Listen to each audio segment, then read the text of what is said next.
বাংলার আবহাওয়ায় বড় পার্থক্য দেখা যাচ্ছে। দক্ষিণবঙ্গে প্রচন্ড গরম আর লুয়ের দাপটে মানুষ কষ্ট পাচ্ছে, আর উত্তরবঙ্গে ঝড় বৃষ্টি হওয়ার সম্ভাবনা রয়েছে।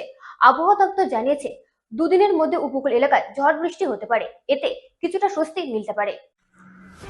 চৈত্রের শেষ দিকে পশ্চিমবঙ্গের আবহাওয়া এখন দ্বিমুখী চিত্র তুলে ধরছে।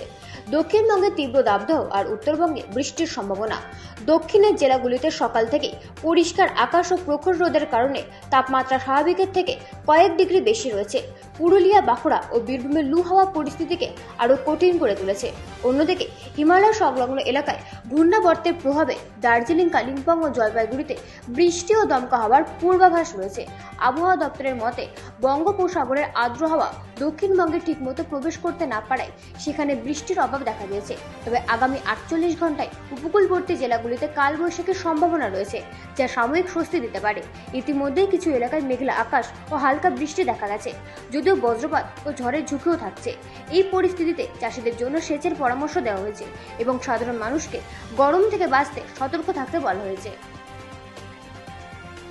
ব্যুরো রিপোর্ট, রাত দিন নিউজ নেটওয়ার্ক।